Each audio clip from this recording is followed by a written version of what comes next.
کل جیسے میں نے آپ کو گوش گزار کیا تھا کہ عید میلاد النبی کون سا شخص منا سکتا ہے، اور میں نے اس کے لیے آپ کو کہا تھا کہ اس کے لیے امیر کے غریب ہونے کی ضرورت نہیں ہوتی ہے۔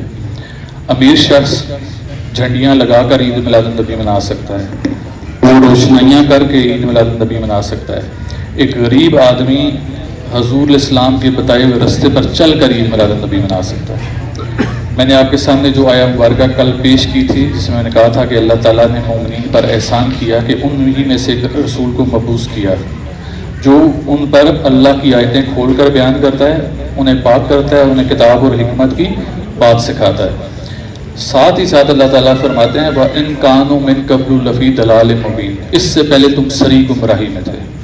تو یہ ہمارے پاس ایک بہت بڑی لاجک اور دلیل ہے میلاد منانے کی، کہ ہم میلاد خوشی اس لیے مناتے ہیں کہ اس سے پہلے ہمارے آباء و اجداد، یعنی کہ ہم تو سید ہو گئے سادات گھرانے سے آگے، جو عام عوام میں سے آتے ہیں، تو جو آباء و اجداد تھے اس عام عوام کے، وہ تمام سری گمراہی میں تھے۔ یہ قرآن کے الفاظ ہیں۔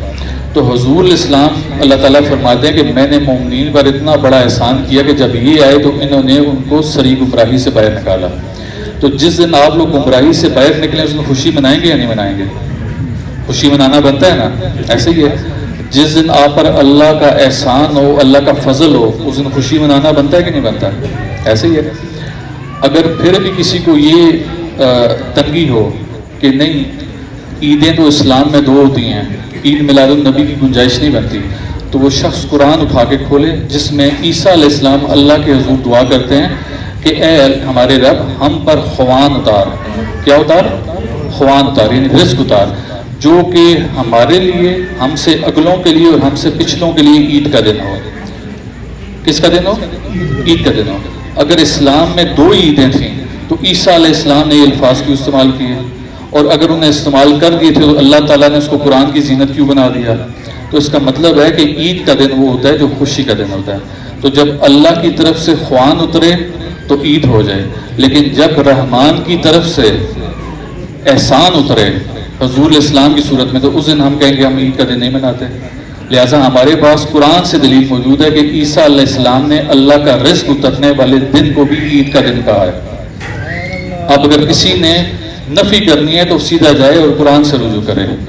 اگر اس میں اتنی طاقت، ہمت، یا اللہ نے اس کو اتنی استطاعت دی ہوئی ہے اور وہ سمجھتا کہ میں اتنا عقل رکھتا ہوں، تو جائے اور پہلے پھر قرآن کی نفی کر کے، اور یقیناً وہ قرآن کی نفی نہیں کر پائے۔ جیسا کہ میں نے کل عرض کیا تھا، ان لوگوں کے لیے جو صاحب استطاعت لوگ ہیں، طاقت رکھتے ہیں، پیسہ رکھتے ہیں، مال و دولت رکھتے ہیں،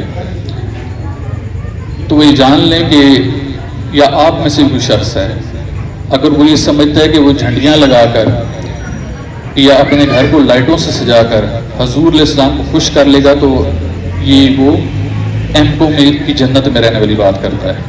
حضور علیہ السلام کو خوش کرنے کا طریقہ صرف جھنڈیاں لگانا نہیں ہے، صرف راستوں کو سجانا نہیں ہے، صرف برقی کمکمے لگانا نہیں ہے، اس سے حضور علیہ السلام خوش نہیں ہوں گے۔ ایک واقعہ آپ لوگوں کو گوش گزار کرتا ہوں۔ یہ ایک استاد اور شاگرد کا واقعہ ہے۔ وہ ایک شاگرد تھا تو اس کو ایک پیپر دینے سے رہ گیا بیماری کی وجہ سے، لالت کی وجہ سے۔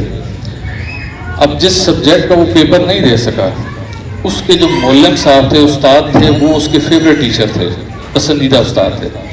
تو وہ استاد بھی اپنے شاگرد کو بہت پسند کرتے تھے۔ تو انہوں نے کیا کیا کہ انہوں نے کہا کہ میں تمہارا امتحان تو رہ گیا ہے، لیکن میں تمہارے لیے خاص گنجائش دیتا ہوں، میں تمہارے گھر آ کے تمہارا امتحان لے لوں گا۔ وہ اسٹوڈنٹ بڑا خوش ہو گیا شاگرد، اس نے کہا یہ تو میرے لیے بڑے اعزاز کی بات ہے کہ جو میرا پسندیدہ استاد ہے وہ میرے گھر آئے گا میرا امتحان لینے کے لیے۔ تو اس نے کیا کیا کہ جو وقت، جس وقت کا تعین ہوا، جو دن مختص ہوا، اس دن کو اس نے بڑے اچھے طریقے سے سجایا۔ اس نے راستوں کو صاف کیا، جھنڈیوں سے سجایا۔ آپ نے گاؤں میں دیکھا نا کہ لوگ جب کوئی شادی کی تقریب ہوتی ہے سائڈوں پہ چوک لگاتے ہیں، سفید سے رنگ کا چونا وہ کرتے ہیں راستے کو متعین کرنے کے لیے۔ اس نے سارا سامان کیا، اچھے پکوان بنائے، کھانے پینے کے لوازمات تیار کیے۔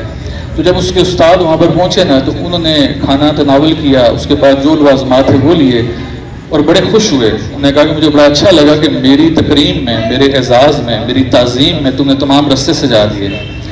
تو ساتھیوں نے کہا اب بیٹھو نا، اب بتاؤ نا کہ جو سبق میں تمہیں یاد کرایا تھا وہ تمہیں یاد ہے؟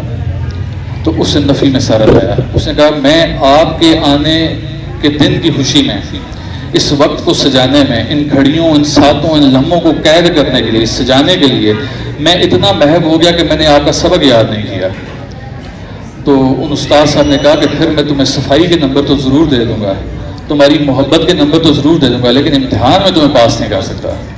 امتحان میں پاس تم اسی صورت ہو سکتے تھے جو لیکچر یا جو سبق میں نے تمہیں دیا تھا تم اس کے جوابات دیتے ہیں. تو کہیں ایسا نہ ہو کہ ہم بھی جھنڈیاں لگاتے رہ جائیں، ہم بھی لائٹنگ کرتے رہ جائیں، ہم بھی رستوں کو سجاتے رہ جائیں، ہم بھی آمد مصطفیٰ مرحبا مرحبا کے نعرے لگاتے رہ جائیں، لیکن ہمارے اعمال ایسے ہوں، ہمارے کام ایسے ہوں، ہمارا کردار ایسا ہو کہ جب حضور علیہ السلام کی بارگاہ میں پیش ہوں تو ہماری نگاہیں شرم سے جھکی ہوں. تو کیا آپ سمجھتے ہیں کہ آپ کا جھنڈیاں لگانا اس موقع پہ کام آئے گا؟ جو کام حضور علیہ السلام نے کیا کہ آپ کے سامنے اللہ کی آیتیں کھول کر بیان کی، اگر آپ ان آیتوں پر نہ چلے، قرآنی احکامات پر نہ چلے، تو کیا آپ حضور کو کیا کہیں گے کہ میں نے یہ حکم تو قرآن کا نہیں مانا جو آپ نے مجھے بتایا تھا، لیکن میں نے اپنے گھر پہ لائٹنگ ضرور کی تھی آپ کی آمد کے دن. تو کیا حضور علیہ السلام آپ کو پاسنگ مارکس دیں گے؟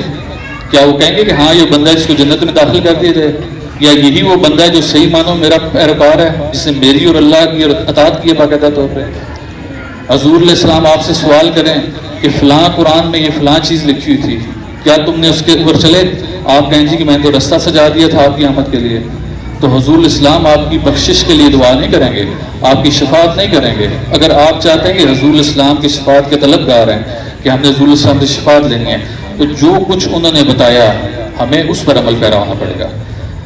اللہ نے قرآن میں کہیں نہیں کہا کہ اگر آپ حضور کی آمد والے دن ایسا کوئی عمل نہیں کریں گے تو میں آپ کو جہنم کی آگ میں جھونک دوں گا، لیکن یہ ضرور فرمایا کہ قل آتی اللہ برسول اللہ، کہ جو اللہ اور اس کے رسول، فرما دیجیے کہ اللہ اور اس کے رسول کی اطاعت کرو.